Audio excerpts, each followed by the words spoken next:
कवितावली के धनुर्भंग या धनुर्यज्ञ प्रसंग में हम लोग यह देख रहे थे कि श्री राम जी ने धनुष तोड़ दिया और उसके बाद सीता जी और राम जी का विवाह भी निश्चित हो गया और उनकी जोड़ी का वर्णन सब लोग कर रहे हैं, देवता भी वर्णन कर रहे हैं और सारे जो भले राजन लोग हैं वे भी चर्चा कर रहे हैं कि इस प्रकार की भली जोड़ी हमने नहीं देखी है। वेद पुराण भी सुना है लेकिन नहीं देखी है।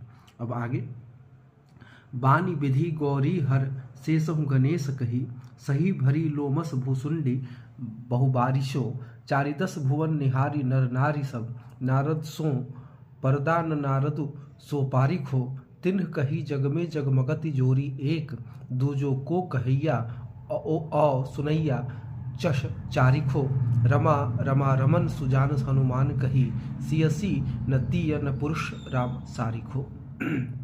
सरस्वती, ब्रह्मा, पार्वती, शिव, शेष और गणेश ने कहा है और चिरंजीवी लोमश तथा काकभूषुंडी जी ने साक्षी दी है, जिन नारद जी से कहीं पर्दा नहीं है और जिनके समान दूसरा कोई स्त्री पुरुषों के लक्षणों का जानकार नहीं है, उन्होंने भी 14 भुवनों के समस्त स्त्री पुरुषों को देखकर यही कहा है कि संसार में एक श्री राम जानकी जी की जोड़ी ही जगमगा रही है, उनसे बढ़कर और कौन चार आंखों वाला, बतलाने वाला और सुनने वाला है।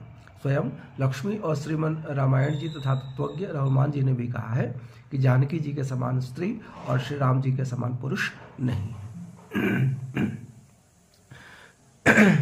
दुल्हा श्री रघुनाथु बने दुलही सिय सुंदर मंदिर माही, गावती गीत सबय मिले सुंदरी, वेद जुआ जुरी विप्र पढ़ाही, राम को रूप निहारती जानकी, कंकन के नग की परछाई। यहाँ देखिए ये बहुत सुंदर है। जानकी कंकन के नग की परछाही, याते सबे सूद भूली गई, करटे की रही पलटारत नाही।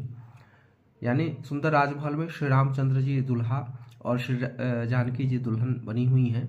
समस्त सुंदरी स्त्रियां मिलकर गीत गा रही हैं और युवक ब्राह्मण मिलकर वेद पाठ कर रहे हैं। उस अवसर में श्री जानकी जी के हाथ के कंकण के नग में पड़ी हुई श्री राम चंद्र जी की परछाई वो निहार रही हैं और इससे वे सारी सुधि भूल गई हैं, अर्थात रूप की शोभा मन में लीन हो गई है। ये बहुत ही अच्छा प्रसंग है। उनके हाथ जहाँ के तहाँ रुके हैं और वे पलके भी नहीं हिलाती हैं। इस प्रकार का प्रसंग मानस में भी आता है। ये सौंदर्य का अभूतपूर्व